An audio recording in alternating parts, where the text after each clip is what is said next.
Hello and welcome to the Center for LGBTQ and Gender Studies and Religion here at Pacific School of Religion in Berkeley, California. My name is Bernie Schlager. I use he, they pronouns, and I serve as Executive Director of the Center, CLGS. And welcome to this CLGS Lavender Lunch with the title At the Heart of the Church, Lessons from Transgender Catholics, which is being presented by CLGS's Catholic Roundtable. Before I turn it over to Dr. Ish Ruíz, who is the director of our Catholic Roundtable, I have just a few housekeeping details. The first is that this event is being recorded and will be posted on our socials beginning tomorrow. We will not record, nor will we post the chat feature. But once again, welcome to the center.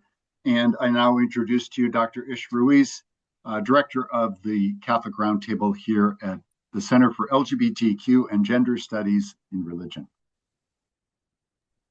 Amazing. Thank you, Dr. Schlager. It is great to be with all of you. I see some familiar faces, some legends even in Catholic LGBTQ plus ministry in the room. So thank you all for being with us and for engaging in this conversation. Today, it is my distinct honor and pleasure to host this panel with three dear friends who are going to share with us some of the insights and the wisdom they have learned as transgender Catholics in our church.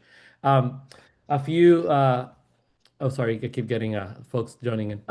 A few years ago, the then Archbishop of Washington, D.C., Wilton Gregory, was asked by a transgender Catholic, what place do transgender persons have in the church? And his response was, the transgender persons belong to the heart of the church. So that inspired the theme for today's conversation. As I told the panelists, today's conversation is not going to revolve around how can we make our church more inclusive to transgender persons. Rather, we are going to step into what an inclusive church would look like and see from that starting point, what wisdom do transgender persons bring to the church? What wisdoms do they bring to us, to our spirituality, to our faith journeys, to our understanding of God? And by our, I mean our collective communal understanding of God and our collective spirituality. To that end, we have three wonderful, wonderful speakers with us today, and I'm going to introduce them in the order in which they will be sharing their stories. The game plan is this: I will introduce and then turn the floor over to them. They will each take about 5 minutes sharing a bit of their own reflections of what it means to be at the heart of the church, really. And then we will engage in some questions. I have some questions for them. And then we will each have an opportunity, the people in the room will all have an opportunity to engage with them as well.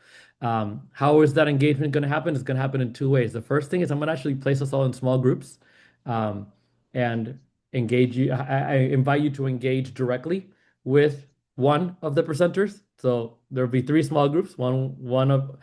Each of our presenters is going to be leading one of the small groups. It's simply going to be a Q&A. What came up for you? And it can also be a discussion-based conversation. So it doesn't have to be a question, it can also be a comment. And we'll do that for a few minutes, and then I'll bring us back into a main group where we can have a bigger group debrief. So that way we have a little bit more of an interaction, an opportunity to interact with each other in community. All right. Without further ado, let me introduce our wonderful speakers. Their first presenter today will be Maureen Rasmussen, who is a Catholic trans woman. Her deepest desire continues to be centered on helping trans persons and the greater LGBTQ plus community who struggle with faith and truth. She has shared her deeply personal story of transition, faith, and acceptance to a Catholic Health Association sponsored meeting with the Committee on Doctrine of the United States Conference of Catholic Bishops, the USCCB. After speaking at the 2024 Jesuit-sponsored Outreach Conference in Washington, D.C., Maureen received an invitation to meet Pope Francis. She was one of 4 trans women who met the Pope at the Vatican on September 18th of 2024. Maureen previously served as president partner of a Maryland-based lighting company. She currently serves as a senior strategic advisor for the business. Maureen holds a degree from Regis University in Denver, Colorado. Next, we would have Brother Christian Matson, who is a diocesan hermit in the Catholic Diocese of Lexington. He publicly disclosed his transgender status in 2024 and is believed to be the only openly transgender religious brother in the Roman Catholic Church. He received his PhD in divinity from the University of St. Andrews, his MA in theology from Oxford University, and his BFA in drama and psychology from NYU's Tisch School of the Arts. He continues to work professionally in the arts as the president of Arundel Theatricals, where he produces socially conscious theater and is currently in his third season performing in Arundel's regional equity tour of the one-man shows Every Brilliant Thing. That's the title of the show, Every Brilliant Thing, in partnership with Eastern Kentucky University's Trauma and Suicide Prevention Clinic. Last but not least, we have Max Kuzma, who is the first transgender columnist in the National Catholic Reporter, a board member of Dignity USA, and the creator of a Substack, which is really awesome, by the way. If you haven't checked that out, please do, focused on queer Catholic identity, often in collaboration with the incredible Emma Cieslake, who also is a partner at CLGS. He also hosts Whiplash with Maxwell Kuzma, a podcast where theology, culture, and lived experience intersect in thoughtful and challenging conversations. He is frequently interviewed by the press, including the New York Times, the BBC, and has spoken at the Outreach Conference as well. Across platforms, his work reimagines Catholic theology by centering LGBTQ+ Catholics as full participants in the life of the Church. Folks, please join me in welcoming our panelists with a round of applause. And Maureen, I will turn it over to you. Thank you for being here. Wonderful. Thank you so much. You left a couple things off my bio, by the way, the part about smartest person in the whole world and super attractive. So I guess they got cut off when I sent it to you. I'm sorry. We will be revising that on the website promptly. Thank you so much. It's great to speak to everybody. You know, on World Youth Day in August of 23, Pope Francis said, the church is for todos, todos, todos in Spanish, which means everyone, everyone, everyone. And in its inaugural homily, Pope Leo said, we are called to offer God's love to everyone in order to achieve that unity which does not cancel out differences, but values the personal history of each person and the social and religious culture of every people. Embracing my trans identity has drawn me closer to Christ and the church. And one might ask, well, what is the church? What is the church teaching? Well, it's Christ's church. So the church teaches what Christ taught us. And I think what that means is the examples of the Samaritan woman or Zacchaeus, to go out and encounter people. Jesus got in front of them. He did not judge them. He didn't say, I'm not going to talk to you because you're this or that or anything else. He just loved them. And I believe that's what we're called to do as Catholics, as trans Catholics. I like to say we belong at the table of the Lord. God loves us as we are, who we are, where we are. He created us as just exactly as we're supposed to be. I want to express the centrality of my faith. See, God's is the essence, the foundation of my being, much like a car needs gas or a body needs oxygen. And I like this quote from St. Augustine. You have made us for yourself, O Lord, and our heart is restless until it rests in you. As a devout Catholic, that sounds kind of proudful, but I attend daily Mass. It helps me get centered every day to be open to Christ. Every morning I start in quiet meditation. I'm just seeking for the Holy Spirit's guidance on how to best live as a child of God. I regularly recite the Rosary, inviting the Blessed Mother's intercession. And one of the things I've started recently after Masses, and I sort of decide where this is safe, I go up to the presiding priest, most often pastors, and I tell them a little of my story, and I offer to be a resource. I said, if nothing else, let me just share my story, and if somebody comes to you, know that I'm there to help.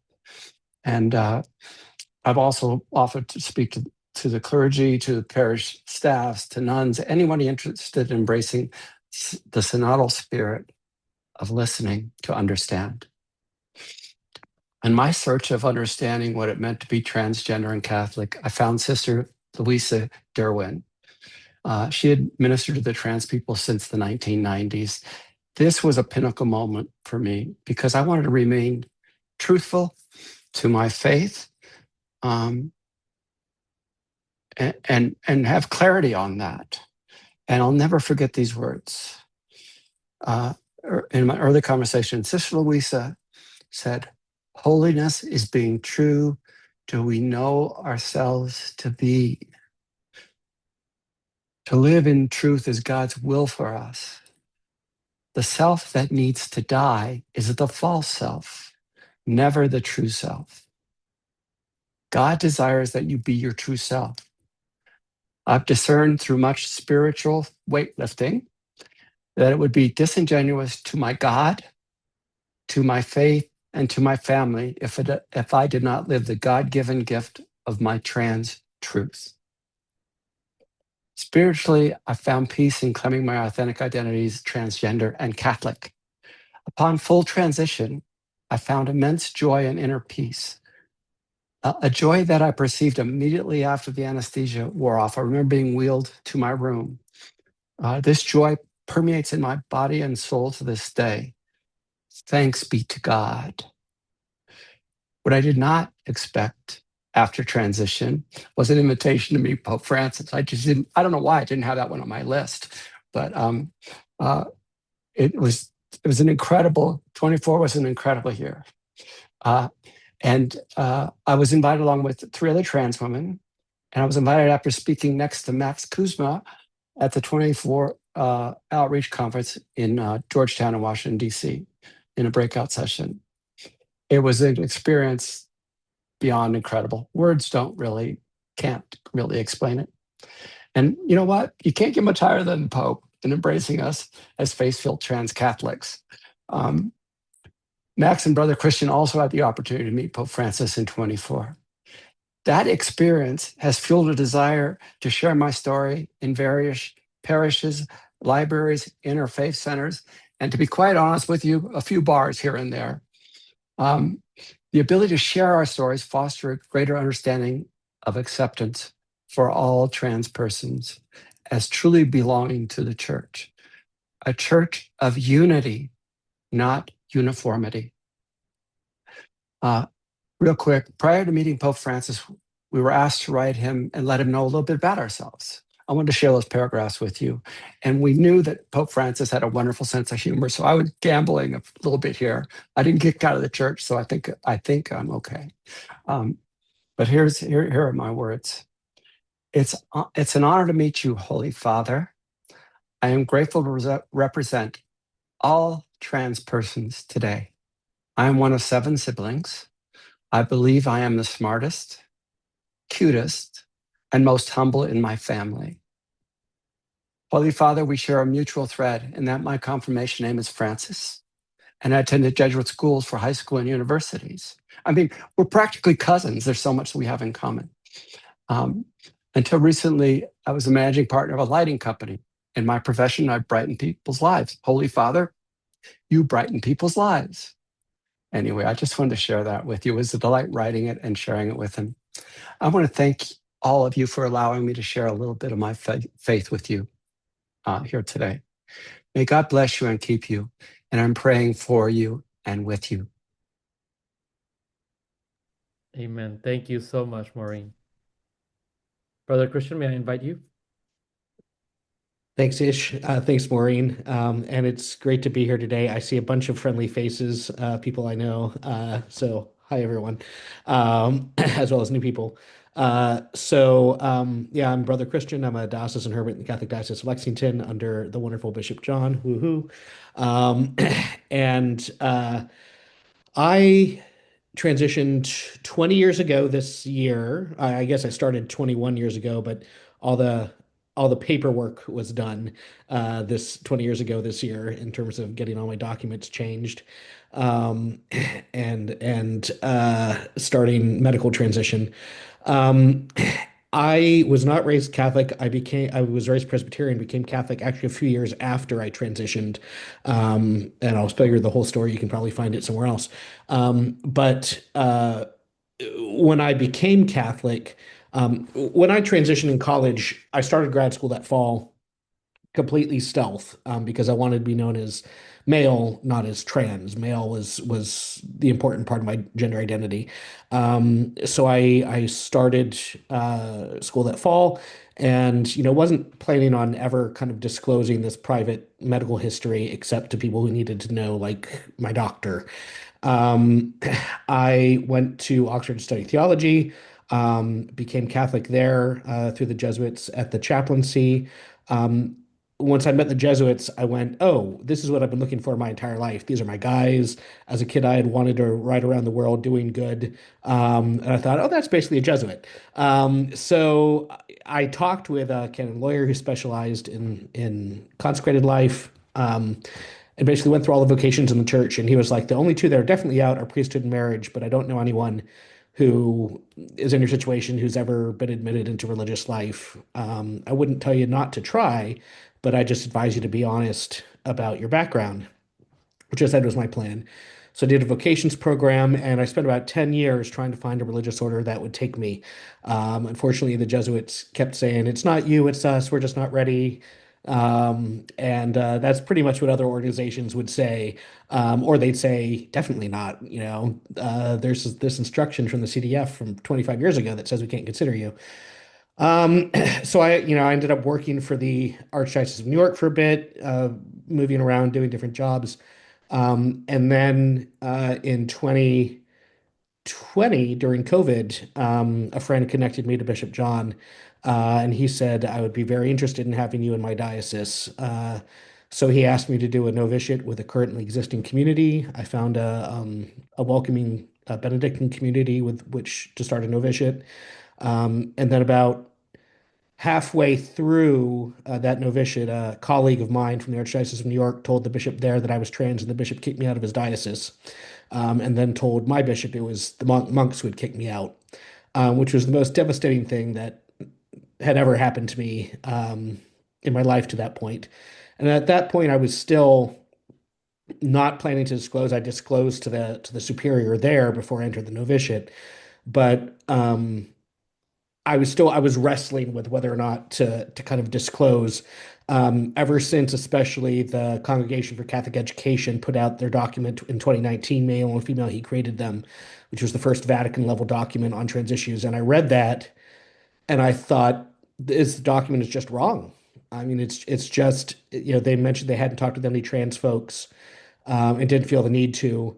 And it really made me question the moral authority of anything issued by the Vatican when you could tell that, this was supposed to be a morally authoritative statement, but they had not gone about it in the process that you go about something if you want to actually learn the truth about it. I got a letter to the prefect of the Congregation for Catholic Education through Jim Martin when he went to meet with Pope Francis the first time. And that really kind of got me thinking about, I need to say something, but I don't really know how to say it because I don't want to blow my life up. But having the experience of living quietly in a monastery, not bothering anybody, in silence, cloistered, sequestered from the world, and having somebody else decide that that was completely inappropriate, no matter how quiet I was, my very presence was a problem. And even that bishop said to my superior that the conversation about my presence was itself harmful to the church. Any conversation about my presence would be harmful to the church. So I had to disappear as if I had never been there. They had the monastery remove any evidence I'd ever been there, and he basically wanted me to disappear from history. And that was, I think, the defining moment. Thinking about that over a couple years of, if I can be completely silent and hidden away, and they still find that dangerous, then what's the point of being quiet? I might as well just come out and say whatever I want to say because they're going to go after me anyway. So I talked with my bishop, and after a couple more years of formation he wanted me to do, he gave me permission to come out, which I did 2 years ago. And I'd also seen folks like Jim and like Max and others who had been on the front lines of having this conversation. And I wanted to be in solidarity with them. So I think the greatest gift of that has been not only the freedom to say what I want to say, but also the greatest, I think, spiritual growth I've had has been the concept of solidarity. of going from a relatively privileged position growing up and also being stealth to no, because you're trans, you must be in opposition to God, and we don't want you here. We don't want you to exist at all. And having to experience that very viscerally, I think opened my heart much more to other people who are going through that experience and wanting to give my life in solidarity with that. And I think one of the gifts that trans people can give to the church is not only that solidarity, but also, as Maureen was saying, the integrity of living in the truth, of living as who you are, and saying this is what is true, and I'm not going to let you take it away from me. So that's been kind of my spiritual arc over the past few years. Thank you, Brother Christian, for sharing your story. Max? Okay. So for me, when I think about what it means to be a transgender Catholic, I don't first think about the challenges, the conflict, or the tension, even though those things are very real and I've been through those things. What I first think about is embodiment, the gift of grace, and the spiritual journey of transition. Being trans for me has been a process of coming to know myself more truthfully over time. And being Catholic has given me a language for understanding that process as something that is spiritual, holy, and sacred. So for a long time, my life looked pretty unremarkable from the outside because I didn't transition until I was about 24, 25. I had work that I was proud of. I had relationships. I had a place in the church. But underneath, there was a deep pain and loneliness and a separation from other people because I never felt fully present in my own life. I could go through all these motions and I could have friendships and things, but I could never really go deeper with people because I wasn't being fully honest about who I was to them, or to myself. And eventually that caught up with me. I remember sitting in my office at work one day and, I had different awards I've gotten or, photos of some of the things I'd done in my professional career.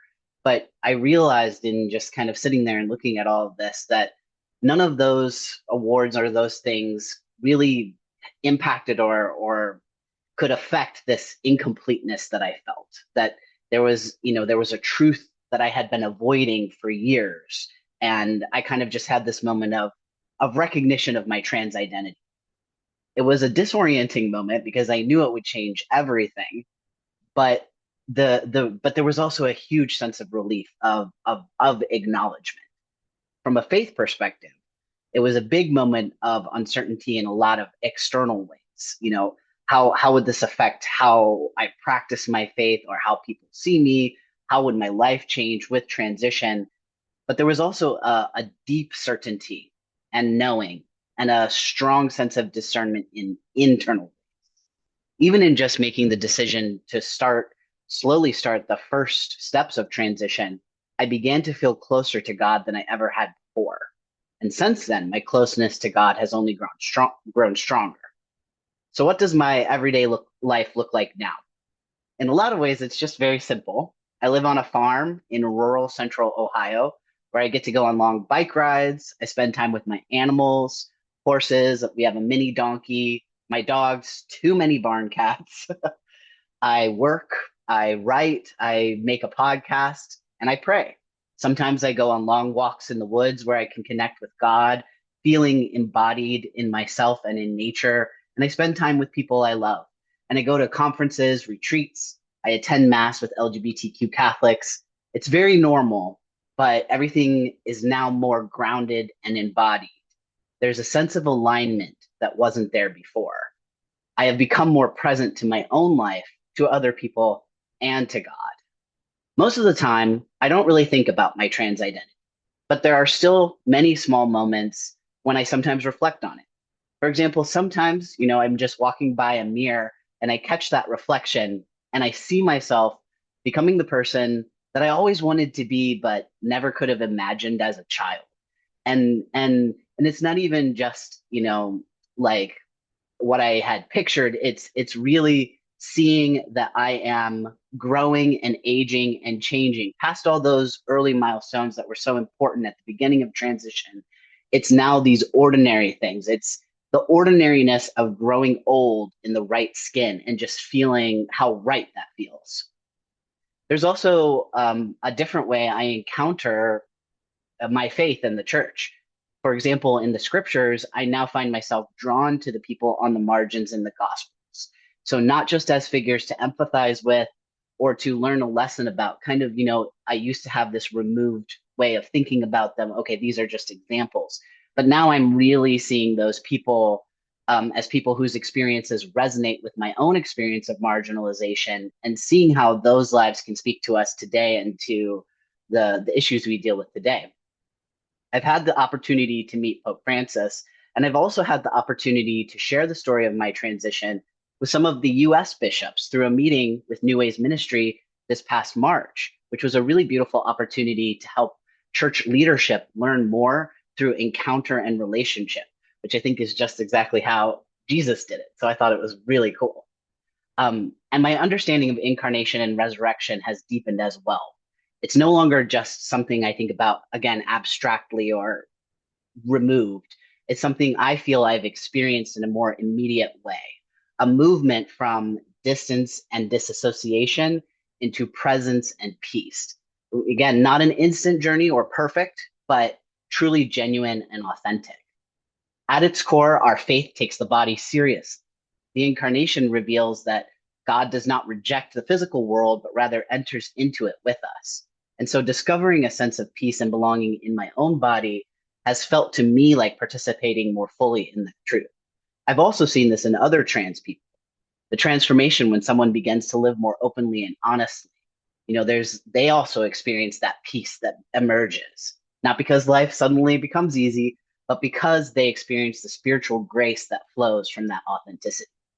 So when we talk about trans Catholics, I think it's important to say that we are not only people in need of being welcomed, we are also people with something to offer. Our perspectives have been shaped by unique spiritual gifts that give us a sensitivity to what it means to live truthfully. We have a lived understanding that becoming, a slow, uncertain, and sometimes costly process, is part of the spiritual life. My experience as a trans Catholic has taught me that God is not waiting for us to perfectly complete a moral checklist, but rather for us to fully embrace the gift of who we are and live that out in the world. For me, that's where God meets us. Thank you. Amazing. Thank you so much, Max. Again, let's give a round to our presenters. Thank you so much for sharing your story so courageously. And I can't wait to get into more conversation. Gives me a lot to think about. I have 3 questions for each of you, and you can all, for this part, you are welcome to kind of unmute yourselves and share as you see fit. We don't have to share, go in a particular order. But the first question is, as you have gone through this journey of transition and of negotiation with an institution that, is in various stages of acceptance based on where you are, what have you learned about God? What have you learned about Jesus as a result of the journey? I will answer that in the changing moment for me during transition, because the idea of not being connected to my faith because of my truth was a place I just couldn't imagine going. I really struggled with that. But it was honestly, I took that step and met with a priest, and I told him my story. I'll never forget this because it opened up the door to everything. He said to me after I explained who I was, he said, "Are you comfortable in your own skin?" Which I said, yes. He said, "God made you exactly as you're supposed to be." You can't imagine how awesome that is, that I'm okay and I'm good in the church exactly as I am, because that's the way God made me. And real quickly, my relationship is between God and nobody else. That's the other thing that I've really learned about this transition. The thing I say is, when I die and go to heaven, and if there is pearly gates and St. Peter there, I don't get to tell them that the reason I do this is because the Catholic Church told me to. I don't think that gets you off the hook. But really, it's about my relationship with God and with Christ. And I've become closer in that understanding. And that's true for all of us. It's about us and our relationship with God.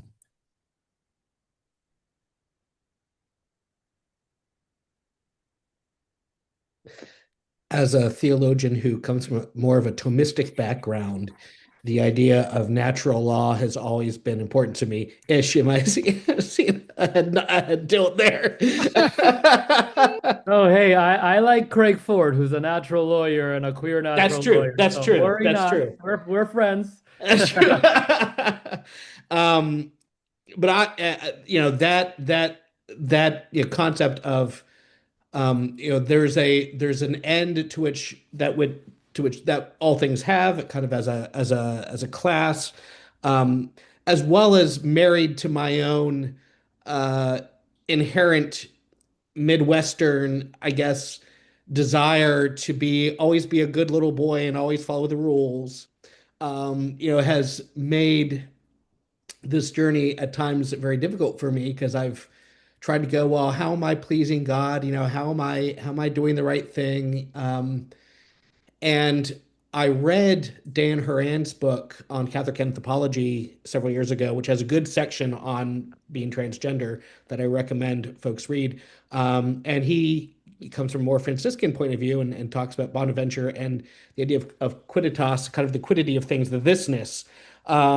So there's not only, the end of a whole group, the end of humanity, as the church likes to talk about, the end of men or the end of women, the purpose of, but there's also the purpose of each individual person, the telos of each individual person, what each person is made for and what each person is made to do, which can sometimes seem to conflict with the rule for whatever class or genus they belong to. And that really helped me a lot, as well as did the writings of James Allison, to look at, well, what is actually happening with individual people. And when you look at the flourishing of individual people, if someone asks me, did transition help you flourish? I say, absolutely, of course. Um, and I think having to kind of theologically work out my own personal experience, which is not something I ever would have expected or chosen with the more conservative background I've come from and the theology that I've been trained in, um, helped me to become more comfortable with the idea of the God of surprises, the God who, colors outside the lines, who creates lines for a good reason, but also feels free to operate outside them to show us that God is not limited to the lines. So I think my experience and also talking with other folks about their experience of being trans or LGBT or whatever other situation is undocumented or whatever other situation seems to be outside the lines, um, helps me understand that God wants us to not feel bound by the boxes and the systems that we try to put it in. We look at how God acts and we try to devise a system for how God acts. And then we say the system is God. And if God acts outside the system that we've created to conceptualize God's action, then we say God couldn't possibly do that. So, God couldn't possibly ordain this group of people, or this group of people is unconsecratable. I was reading a text of the document that the CDF sent out secretly in 2003, and part of it says that a clear sexual identity is required to make the self gift needed to serve God, which seems to rule out intersex people from being able to serve God. And the canon lawyer who wrote the document that prohibits trans people from being ordained or enter religious life or married said that the church requires clear, easily discernible, and universal criteria for discerning sex. And so, therefore, those criteria must exist because canon law requires it, but they don't exist. So, what do we do with canon law? So, I think I've had become more comfortable with a God who acts outside of my expectations. And I think that's something that we as a church could also just stand to be more comfortable with. Yeah, I think for me, probably the big thing that I have learned about God as a result of my transition has probably been that God's not afraid of like the real, authentic, messy me.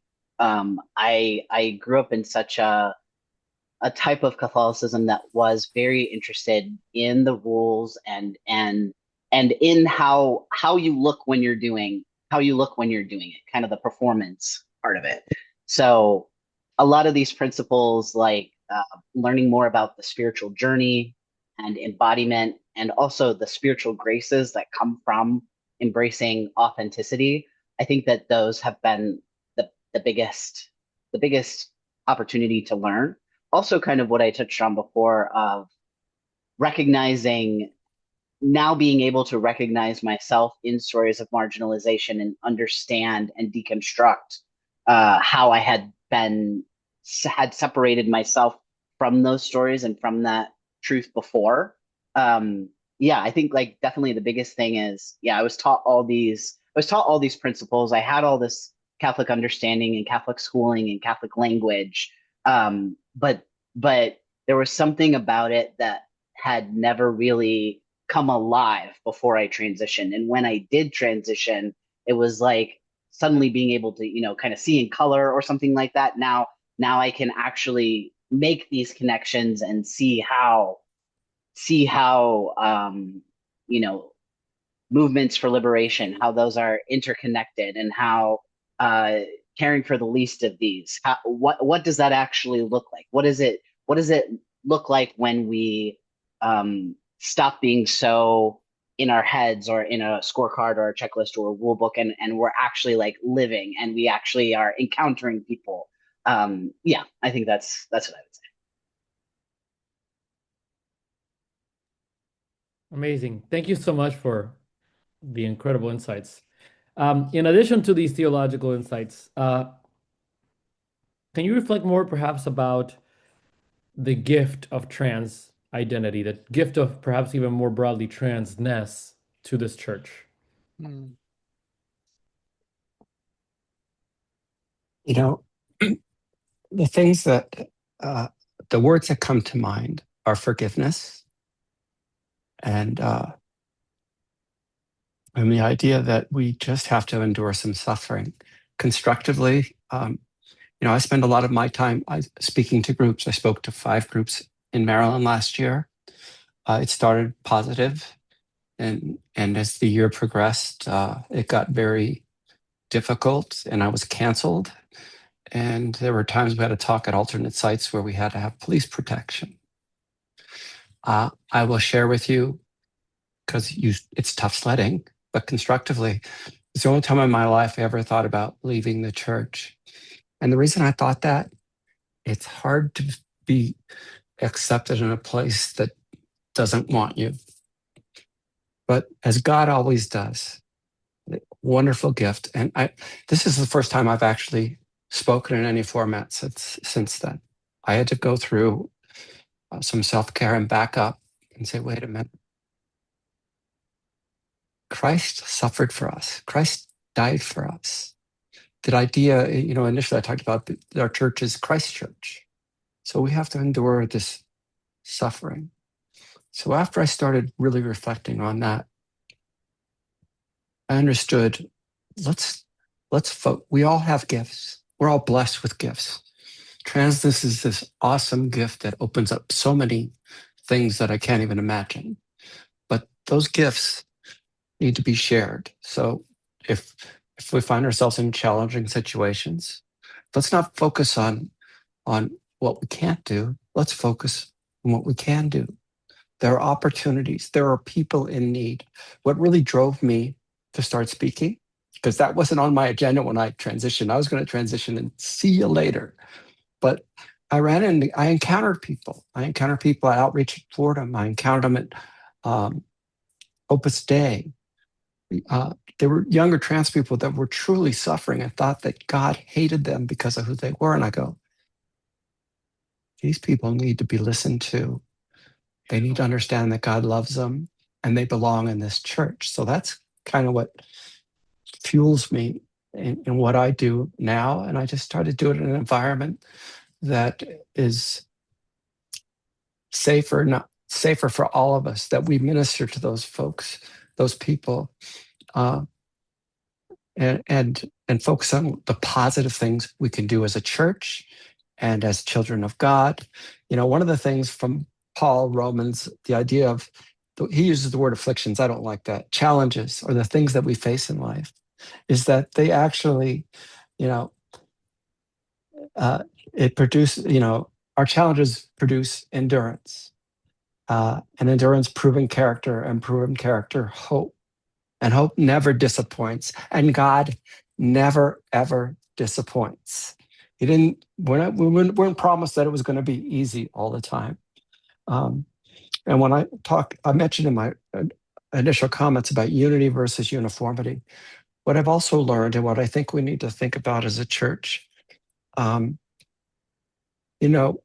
love the Eucharist. It's the center part of my life. But there are people that love that same Eucharist that are on the opposite end of how we think and feel and touch. We both love the same Eucharist. How is that possible?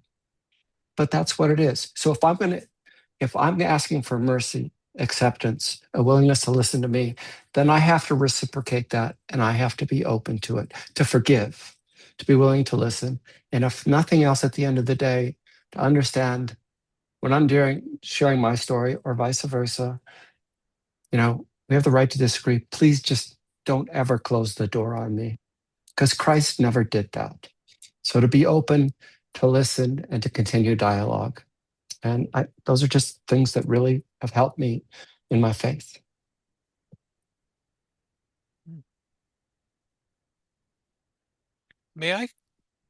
Could I ask a question? Go ahead, Hank. Go ahead. Can you hear me okay? We can.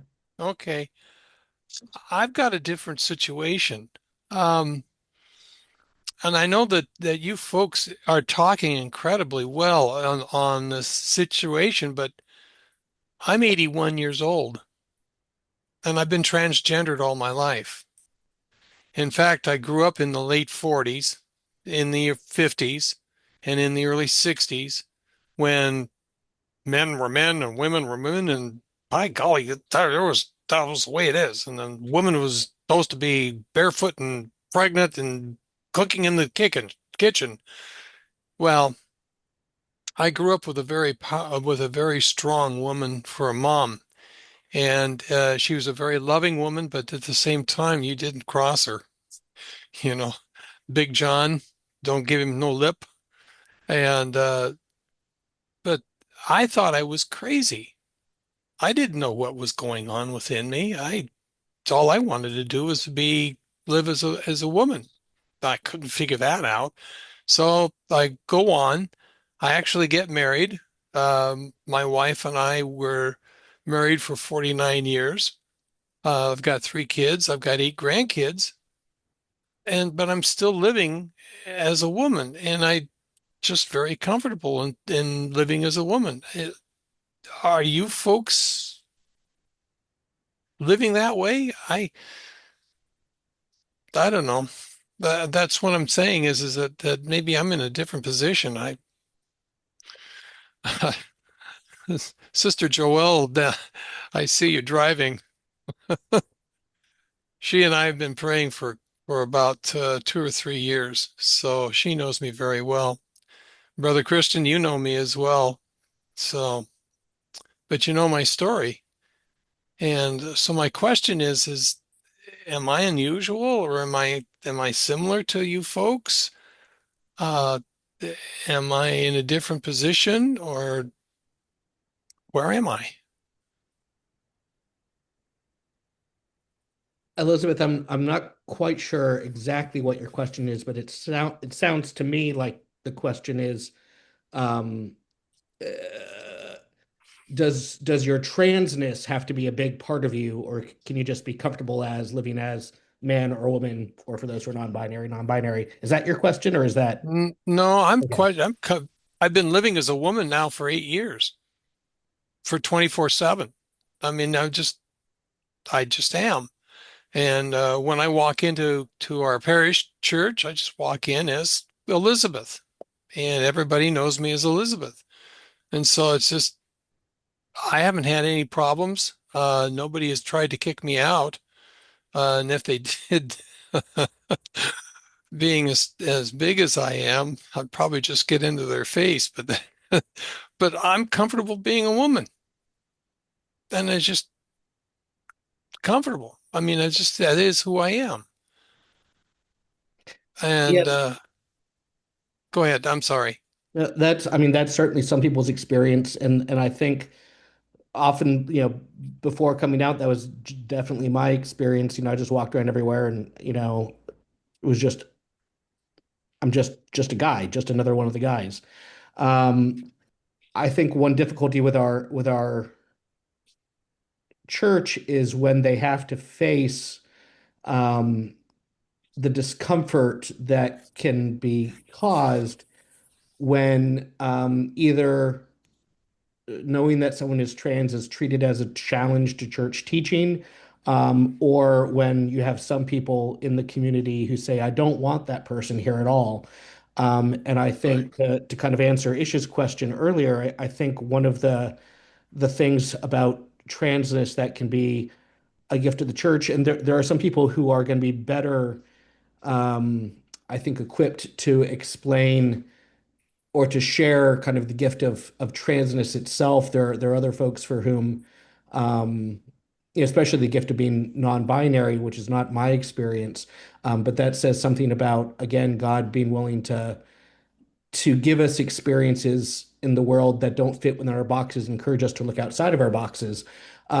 But I think there's also a question of discernment, of how trans people go about discern, that I think the church can learn from.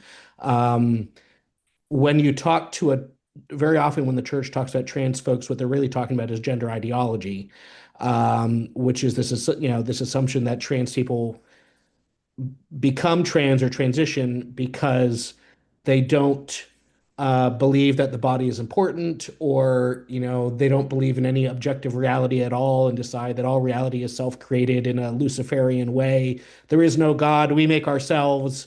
I can do whatever I want and no one can question me. That's kind of some of the language you find in some of the documents about gender ideology. And in reality, when you talk to a trans person, I don't know any trans person who's transitioned because they came to a philosophical position of gender ideology and then went, okay, how do I express that? Well, I guess I'll change my sex. I don't know a single case of anyone who's come to it in that way. Um, but when a trans person tries to figure out what's going on and how they should live, they we try and focus on truth. Who am I truly? How can I express who I truly am? And be in relationship with other people as who I truly am. And the more that they are able to express that and stand in the truth, and the more they're supported with others too, the more they flourish. People that led me out of suicidality and of depression. There's a great joy and freedom, and people become more free and more free to love and more free to be in relationship. And this is something that Sister Liz has talked about in 25 years of meeting trans folks, that she sees trans people flourish and blossom, and become more free in the relationship to God and others as they stand in the truth of who they are, of how God made them. And I think kind of looking at those signs of discernment toward personal flourishing, is something that the church can should learn from, and also the importance of, as we explore synodality, the importance of actually talking with people who experience whatever experience you're talking about, like Hmm. at the synod, realizing that polygamy was such an important pastoral question in Africa, something that we don't generally think of here in America, but because people really struggle with how it affects their lives and relationships that they're already in when they become Christian, but they already have these relationships that are important to them. Um, and so realizing that people are not ideological enemies out to destroy the church, but people undergoing a very human and deep, as Max was saying, deep spiritual journey with God, um, to become who God made them. And what can we learn about how God operates and how God has created the world from that personal experience? So I think the experience of God allowing transness in the world is in part a call to the church to listen to that experience and see how God actually made the world and actually works in the world, as opposed to the way that we think God must work in the world or is allowed to work in the world. Like Pope Francis has said multiple times, reality is greater than ideas. Thank you. Max, I want to give you a Thank you. chance to share on the question before jumping into other responses. Yeah. Yeah, I would just add as well. I really like that articulation that Brother Christian just gave.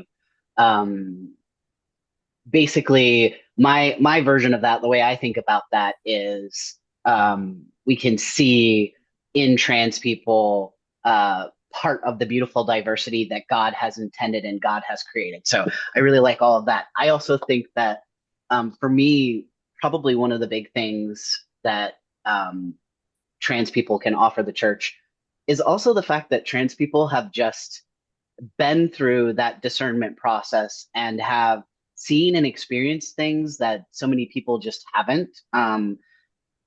Definitely through questions about thinking deeply about identity in ways that many people just take for granted.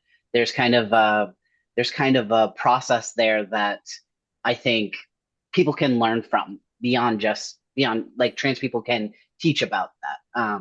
There's also the very grounded lived understanding of transformation and embodiment. Again, we have these theological concepts. We have conversion, dying and rising, becoming something new.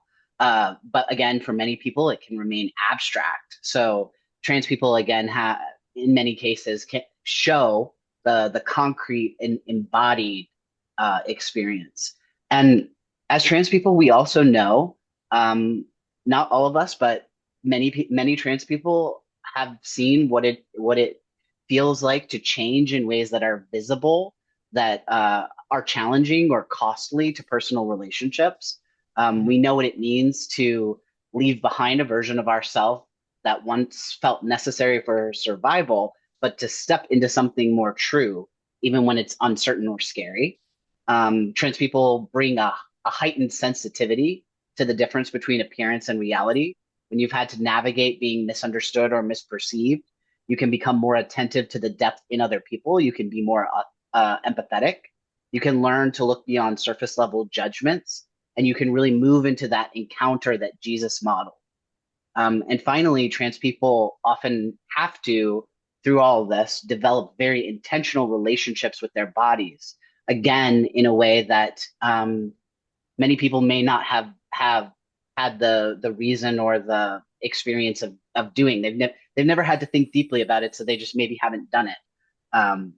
So for trans people, that's through transition, through medical care, through kind of daily awareness practices, through embodiment, and in a faith that proclaims the dignity of the body. That attentiveness really matters. It can deepen how we understand embodiment, not as something forever unchanging, but as something that we grow into.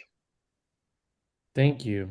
I have one last question before jumping in and opening up for other questions, Patty. So if you don't mind, let me finish my one last question, which I'm going to ask each of you to only answer in one sentence, ideally 5 words or less. Okay. And it's obviously going to be a very easy question. So 5 words or less. Based on this journey, how do you define holiness? Hmm. 5 words or less. I'm going to jump right in. I'm going to say holiness is about alignment with truth and openness to God. Amen. I would say holiness is allowing ourselves to be open to Christ in order to serve others. Amen. My answer is in 18 parts. No summa theologia allowed in this one. Sorry, Brother Christian. Give me the shortest psalm version of it. Sincerely, seeking God. Amen. Thank you. Thank you for answering and indulging my questions. Patty, please go ahead. We can, for me, transness is also one of the lessons I've learned from my trans siblings is to let go of fixity and rigidity, even in things that I think are so fixed and rigid. So with that in mind, we can let go of the small groups for now and jump into a broader conversation. Patty, I'll invite you to ask your question. Thank you for taking my question. So I come at this process as the parent of a non-binary child. I remain Catholic. They are sort of Catholic. We have a really great Catholic church. And I've been engaging with my Archbishop. And I wrote him a letter and he invited me to meet with him and he did, and he's very kind and warm. And I asked him specifically if he could make a statement of welcome for transgender people, noting that there are many, many, many people who have committed crimes and whatnot who are welcome in the church. Asked him, what would Jesus do? Tried that. And so I put it aside because of all the immigration stuff and my church and how it's been affected. And now I'm like, okay, this has been presented. So I am just wondering if you have any specific ideas. Like, I'm actually going to try to send him the link to this and ask him to watch it. But I really feel so strongly that the marginalization, we'll just say, of trans people is really, in my mind, not so much LGBT people. I know everyone is rejected, but trans are rejected the worst. And I really am trying to make a difference for my experience of being in the Catholic Church to feel better about the inclusion. And if you've got any ideas about how I could further read a book, I've read a lot of books, but something, and I was encouraged because this is Catholic. So I'm like, hey, Catholic, yes, this is a good thing.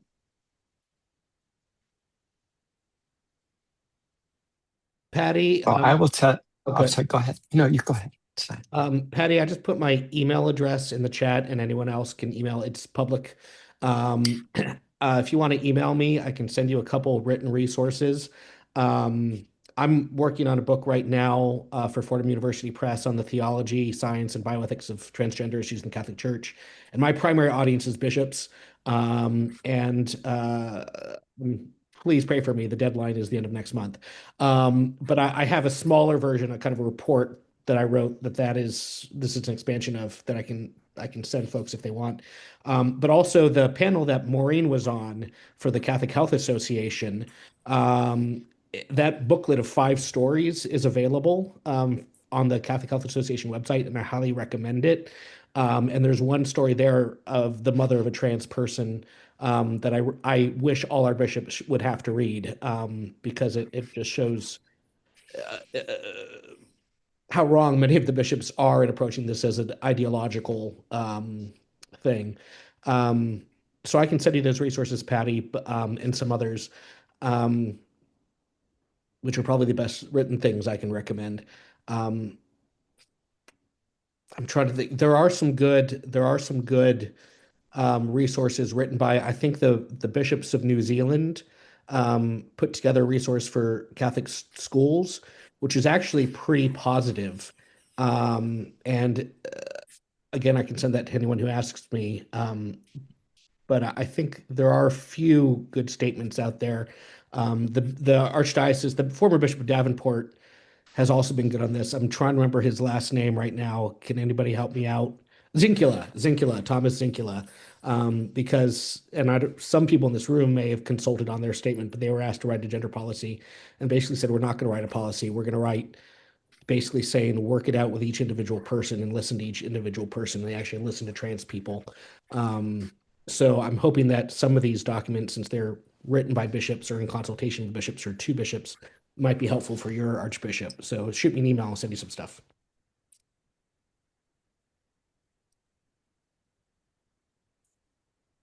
But yeah, I recommend everybody read, especially the story A Boy Named Rose in that booklet for CHA. And you can also read Maureen's story in there. And also read Max's newsletter. as well. We're recommending stuff to read. One of the things that, and I tried 3 times to meet with the Archbishop of Baltimore, and my message was, I'm not here to talk about changing any doctrine or anything else. I just want to be a more welcoming church, or if nothing else, stop talking despairingly against the community. Say nothing at all. I can share you a beautiful story with a place in Florida, where I spend a good amount of time, and it's Florida, like no-fly zone. Shared my story, and the pastor so accepted me. He said, honestly, the last church I worked in, one of the people who worked at the church was a trans person that transitioned. So I have a little bit of experience. And he said that person's worst problem was when she transitioned, that she now thought she was going to be a lesbian because she was still married to her wife, and that it was going to be a problem. And he said, of all the problems you're going to worry about, why don't you scratch that one off your list? So I thought that was really cool. But I think, and real quick, I'm back in Colorado, where I actually grew up, and I've been knocking on a lot of doors. And my point is about persistence, is what I'm going to get. On the 16th, I'm speaking to a group of 60 plus women at a local Catholic, with a local Catholic group, so that we can start sharing the story here in this state about being open and just embrace us, do not displace us.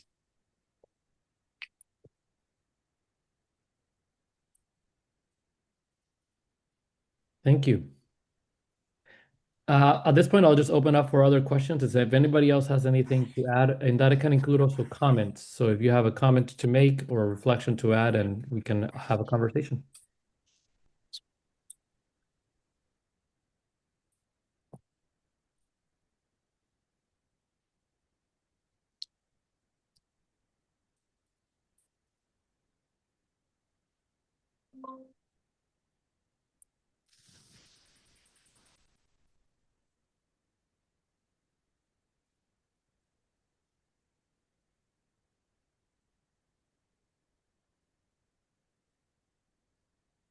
And I can also throw some more questions if we have to spark some conversation.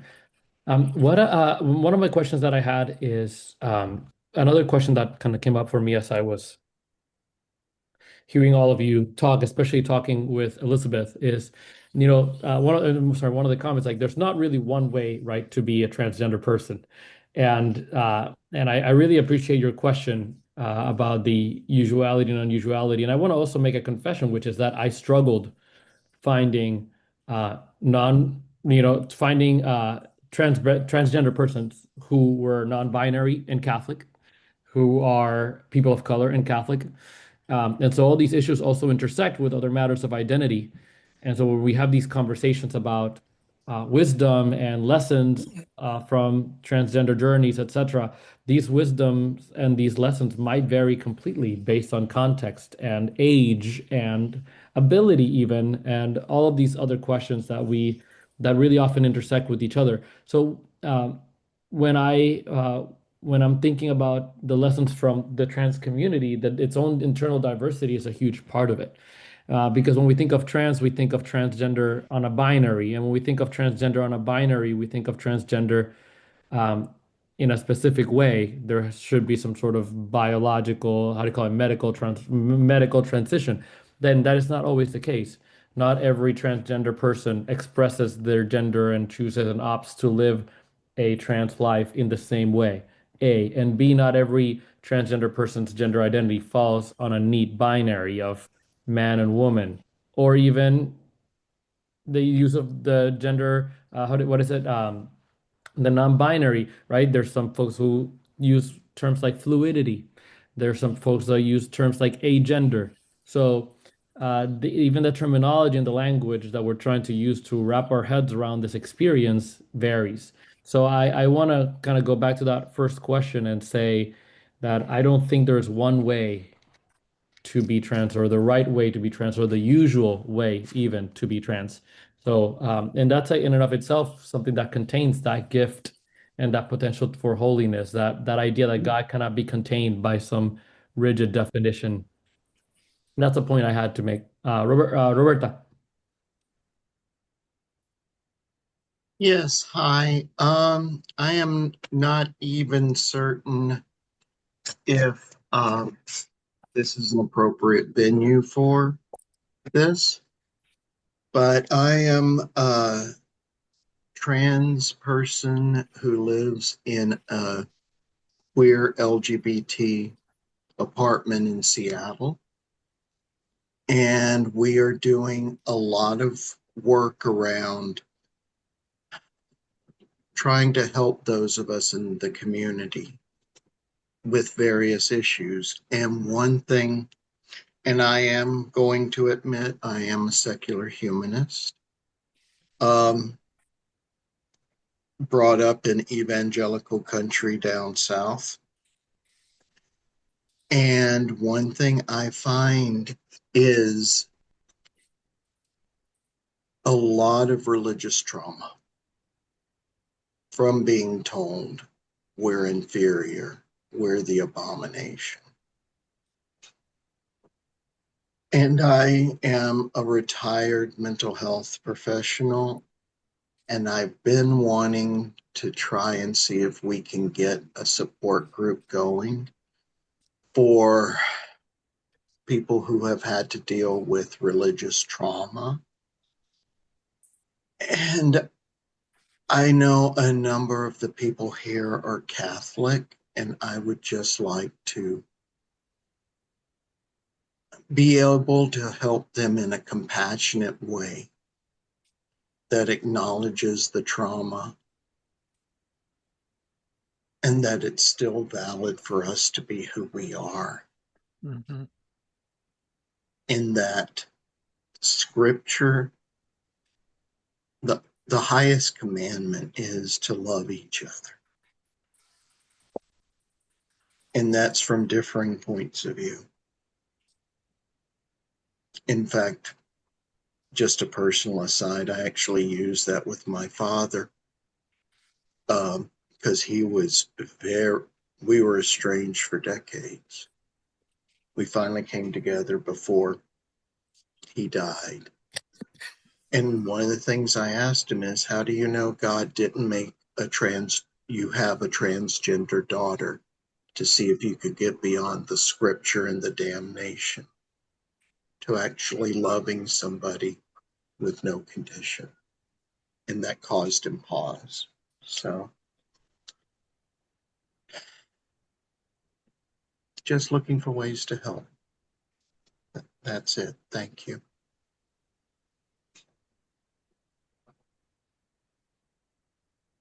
Thank you so much for sharing that and for the work that you're doing. Donna? Really is. Donna? Z. I just wanted to say that the words, the terminology for religious trauma are actually moral injury, and it's a thing. You can read Dr. Rita Nakashima Brock. She defined it. She runs seminars on how to approach people who have it, which totally align with what Roberta's doing. She's written books on it, so you can read it. She trains people on how to accompany those with moral injury. She's now back at the Bright Divinity School because VOA was canceled by the current fool on Washington in Washington. The spring cohort, I believe, is full, but there will be another one in the fall. I highly recommend it. Those of us who have taken the Fortunate Families training, it's more thorough than that. It goes farther than that. It gets to the root of the matter, and enables you to learn how to journey well with those who have been morally injured. She specifically developed it for veterans, but they were ecstatic when I went through the training that I would begin to introduce this concept and begin to do the work with the Catholic non-cis community because they believe that this is more pertinent to religious people who have been caught by different forms of church that are horribly injurious on a daily basis. And they were really grateful that I was going to engage this concept. I haven't written anything yet, but I need to keep talking about it, but I actually need to do it. Like Christian, I will have a pamphlet version of it available when I come to outreach this year, because I didn't get to be on a panel in a place that I could talk about this, although I did talk about it at the last outreach conference. And I'll have a brochure available too, so that people can learn more about it knowledgeably and be able to do it well. And then besides that, I also have a comment. I am currently working, well, actually, I have a spiritual directee who is intersex and Catholic, and actually walked away from the church after being thrown out 3 times.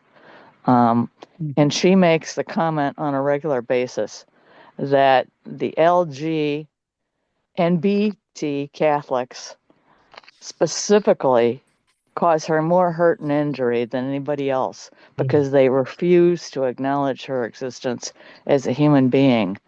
And I just wanted to say that to this audience, to be careful of that. She's unique. As she says, she's a unicorn, because there aren't that many intersex Catholics, but she's been so morally injured by members of the non-cis community that hurt her more than anything else, because she's human too. Thanks, Ish. I'd like to jump really quick, if I may, on 2 things Donna said. And one, I was going to bring up the Fortunate Families Spiritual Direction Training Program. So if you go to fortunatefamilies.com, they do have a training program for spiritual directors to learn how to accompany trans folks. And so if you're looking for a spiritual director for a trans person, it's worth reaching out to them to see if they can recommend someone or connect you to someone from their list who has been trained, like Donna and like others have. And 2, you make a very important point, Donna, because that's one thing I'm including in my book, but haven't seen very much about, that there's extremely little discussion of the intersex community in the Catholic Church. And as I've been trying to do research on, what is the Catholic Church's position been on intersex conditions, there's some stuff out there, but there's just not a discussion. And as I've talked to priests who have been recently ordained, just gone through bioethics classes at the seminary in the past 5 years, they tell me it's never even been raised as an issue. It's not, some of them, it's not a term they've even heard before in their lives. I was very glad, and I think we had Sister Janine here earlier, but I was very glad to see that when New Ways had a meeting with Pope Francis, they invited an intersex Catholic woman to be part of that meeting. And it's certainly an area that we need to start including in these kinds of conversations and in conferences even more. So thank you for raising that, Donna. You're welcome, Christian. She actually lives in the Baltimore area, but she's reluctant to come forward. Originally, she was wanting to be on a panel at Outreach, and then she retracted because she got slapped again, and recently declared herself to be an atheist, and also said that she needs to be away from the church for a while just to heal. And I told her I respected that all too well. But she has promised me that she's going to write her story up. I don't know what forum I'm going to be able to take that to at Outreach, but I'll also have that available because I think her story needs to be heard. I think it's crucial. And please tell her I'm happy to talk to her if she would like to at any point. Yep. Well, we're already doing that on a very ongoing basis. Thanks. Thank you all. I'd like to thank you both. dovetail real quick on that conversation. I think going forward, the way we change the dialogue is more and more and more of us share our stories one-on-one, and that grows exponentially. We change just by our grassroots efforts to change our stories. So my wish is that as more things like we're doing today, or opportunities to speak, I always get the question, well, what can we do to help you? Tell them that you heard from a trans person, and we're real. We have skin and everything else. We exist. We love our God. We love our faith. And the more people that are willing to share that story, and the more people that will take that step, I think will help all of us in the long run. I agree, Maureen. We are all people of the story, both corporately, Amen. religiously, and Thank you. personally. Thank We you. all I'm may going to be move an on to some other questions. Folks, excuse me. I'm just going to move on to some other questions since we have watching time. And I appreciate your line, Donna. Thank you. David, go ahead. Hi guys, my name is David. I'm a student at a Jesuit university. I'm 19. I'm very deeply interested in what it means to accompany people well, because as a Catholic, I believe I'm called to a place and a heart posture of radical love.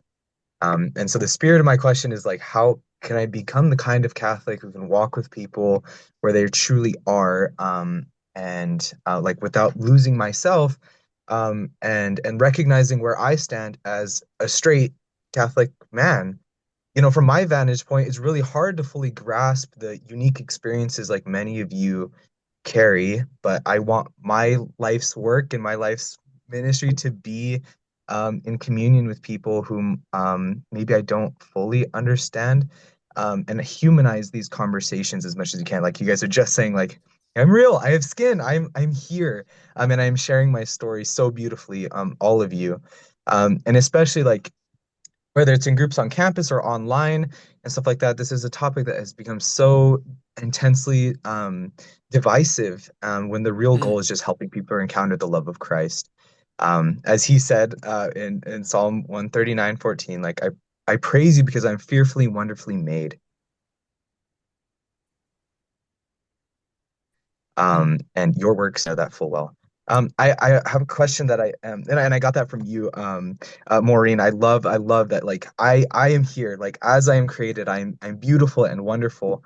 And I want to address this to everyone, but also, Brother Christian, you mentioned about condemning this sort of like gender ideology, that the identity is some sort of self-created because there is no objective truth. There's only whatever, like, my self-created reality.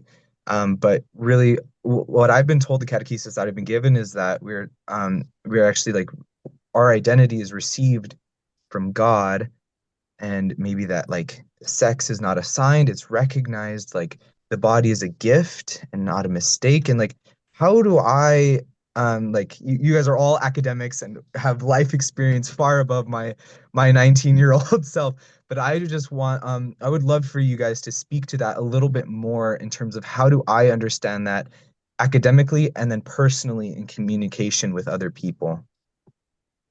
Since you called me out there, so my position is, there is objective realities. Sex and gender are given, not self-created. And so that's the point that I try and make in my writing, is that the bishops are saying that we, that trans people think all this other think that all reality is self-created, but that's not what I believe. I'm not trans because I think that, because I don't think that. I think gender identity is given, and that there is objective reality and morality. So I'd be happy to have that conversation more deeply with you. I don't think we have time to do it right now, but my email is in the chat. So David, if you could shoot me an email, I can give you an hour and we can sit down and go through the theology together, and I can answer all your questions in that time to the best of my ability. But yeah, I think the most important point I would like to make is just we have to separate out transgender people's experience from philosophical and theological statements, which a lot of the bishops attribute to transgender people, but which a transgender person does not necessarily may believe, but does not necessarily believe. So yeah, I'm happy to have that conversation offline in a separate forum. I'd like to make just a couple quick comments. One is, the idea of gender ideology is so misused. And my understanding of gender ideology is just that we're all being talked into being trans. Somebody's made us do that. We're not really that.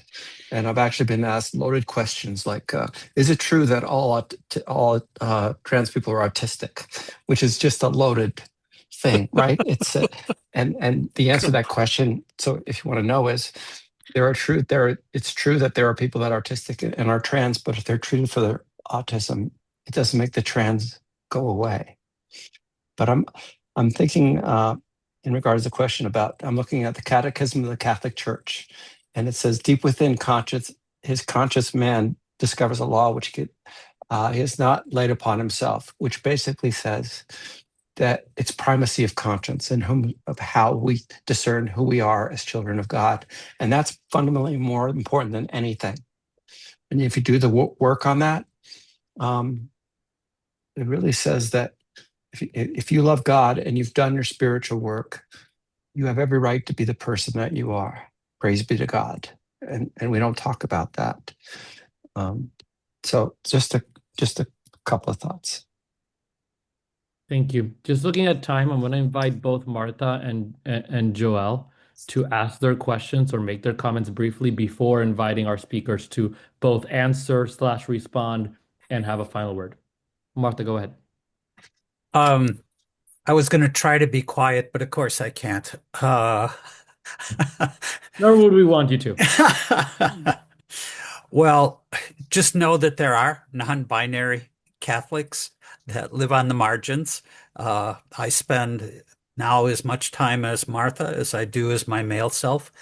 I've spent too many years in the closet flipping back and forth to just go one or the other. And my quick comment is that, and somebody mentioned religious trauma, and so many people have been so hurt by the church or their perception of what the church is or teaches that sometimes if we really want to love trans people, we have to create safe places where church isn't mentioned, and take people where they are in their faith journey and struggles, and create communities of care and service that eventually will help people grow towards the possibility of re-engaging a broader community, such as a church. I've spent a lot of my life working for the church, and now have to keep the door open in terms of my dialogue and commitment to trying to help the church with its theology. But you shouldn't let organized religion get in the way of living your faith in service, in love, and concern for transgender people. A lot of good can be done, not at churches, but at public libraries, at other places where you can get a cross-section of trans people who really do become communities of care and service and can be primary chosen families of faith. So I could ramble more, but you wanted me to be brief. Amen. Thank you so much, Martha. Joel, please. I don't know where Joel went. All right. Does anyone see her on screen? I think she might have accidentally hung up in an attempt to unmute. Alrighty, well, let me invite Maureen, Brother Christian, and Max to have kind of like a final word if anything is moving within you before I have one announcement and then we'll wrap up. Real quick, so what Martha just said, And Joel is back. So between Okay, go ahead. and you want me to invite Joel back? Okay. Yeah. All right, Joel, welcome back. I think you might have tried to unmute and accidentally hung up, but go ahead and briefly share before we wrap up.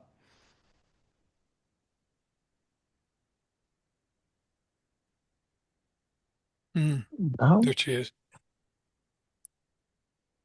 Joel, you are muted, my friend. Let me see if I can ask you to unmute. There we go. I just wanted to add to the conversation. I think one of the realizations I've come to is I was born a white male American, the most privileged person on the planet. And in giving up my male privilege, I've experienced what marginalized people have experienced all along. And I've often been like, so this must be what other groups go through. And I think we have a lot to learn from different groups of people who've been living with marginalization all their lives. And one of those for me is Angela Davis, who was a leader in the civil rights movement and continues to be. and she talks about radical self-care and how important it is for people who are going to be engaged in the long haul to practice radical self-care. And I think that's something essential for each of us to do. We're 1% of the population, we're often isolated, whether it's geographically or professionally. And just the importance of practicing radical self-care so we can continue to live into the beauty of who we are, especially in this horrible time that we're living right now. Amen. Thank you so much, Joel. Maureen, let me invite you for your comments, Brother Christian and Max, and then we will wrap up. Please keep it brief Okay. because we only have 3 minutes. I'm going to keep it really quick. I just want to express my gratitude because talking about my faith, I'll process these words, not only my words, but all the words spoken today. And I'll savor them over the next few days, and it'll encourage me and bring me closer to God. And I'll just savor and treasure the fact that we're all just children of God and we're loved by Him. And I thank you so much for the opportunity to speak with you today. I'll just close by saying you've heard lots of different experiences of different trans people today. We've all described our experiences in different ways. So I think, for David and others who are looking to learn more, the best thing you can do is try and read or watch or hear as many different experiences as you can of people who self-identify as trans Catholics or Christians. And also, if there's someone in your life who's trans, ask them to tell you what it means for them, as opposed to assuming it's the same as what it means for someone else. And they'll tell you more about what their experience is with God. And that's the most important thing, is the person in front of you.